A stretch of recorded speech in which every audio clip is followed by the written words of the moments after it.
What if the best relationship of your life was designed to destroy you? Not by accident, not out of anger, by design, step by step, before you even knew what was happening. This is called love bombing, and by the time most people recognize it, they're already in too deep to leave easily. Stay with me, because by the end of this video, you'll never be fooled by it again. Let's start with something uncomfortable. Love bombing doesn't feel like an attack. It feels like finally being seen. Someone who texts you good morning every day, who remembers everything you say, who tells you, within weeks, sometimes days, "I've never felt this way about anyone. You're different from everyone else. I think you might be the one." And you think, this is it.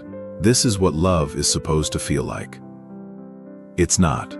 What you're experiencing is a calculated psychological process used by narcissists, psychopaths, and manipulators to manufacture dependency before the real dynamic begins.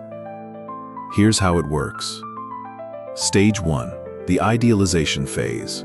You are placed on a pedestal so high that coming down from it feels like a punishment. They study you, your wounds, your needs, your dreams, everything you've ever wanted from a relationship. They become that.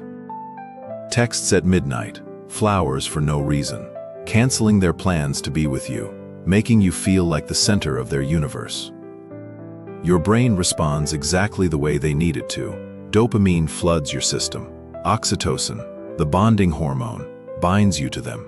Your nervous system starts to associate them with safety, excitement, and belonging, all at once. You're not falling in love, you're being chemically conditioned. Stage 2, the test. Once the bond is strong enough, once leaving feels unthinkable, something shifts. It's subtle at first, a comment that stings slightly, a canceled plan with a vague excuse, a moment of coldness that seems to come from nowhere.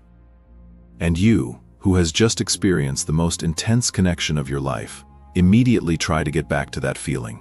You apologize, you adjust, you try harder. That's exactly what they were waiting for. Because now they know something crucial. They know how much you'll tolerate to keep what you think you have. Stage 3, the withdrawal. The intensity fades. Not all at once. That would be too obvious. Gradually, strategically, the texts slow down. The attention becomes unpredictable. Some days, you get glimpses of who they were at the beginning. Other days, nothing. And here is where the real trap closes. Psychologists call this intermittent reinforcement. It's the same mechanism used in slot machines. Unpredictable rewards create stronger compulsion than consistent ones. Your brain is now addicted, not to them, but to the hope of getting back to how things felt at the beginning. You're not chasing a person anymore. You're chasing a feeling that was manufactured specifically to hook you. Stage 4, the control. With the bond established and the withdrawal weaponized, control becomes effortless. They don't need to force you to do anything. You've already reshaped yourself around their approval.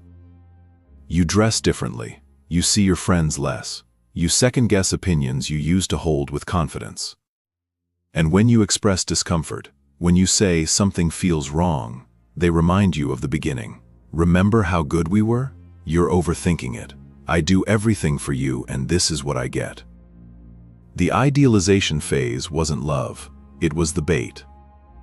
Here's what separates love bombing from genuine love. Genuine love is patient. It deepens over time. It doesn't need you to decide in 2 weeks that this is forever. Love bombing is urgent. It needs commitment fast, before you have time to think clearly, before your friends can raise concerns, before you see the pattern. Genuine love is curious about who you are. Love bombing is interested in what you need, so it can use it.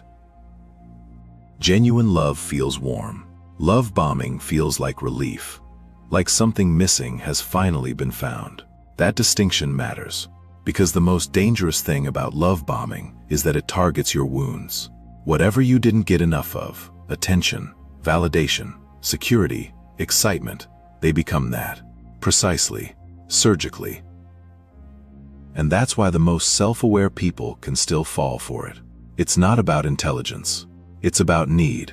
So what do? First, Slow is safe. If someone is pushing for intensity, commitment, or exclusivity faster than feels natural, that urgency is information. Love that's real doesn't need to rush. Second, watch what happens when you have needs. In the idealization phase, your needs are celebrated. After the bond forms, what happens? Are your needs still valid, or do they suddenly become too much? Third, talk to people outside the relationship. Love bombers isolate. They subtly discourage outside perspectives, because outside perspectives see what you can't. If you find yourself hiding the relationship or making excuses for behavior that confused you, listen to that.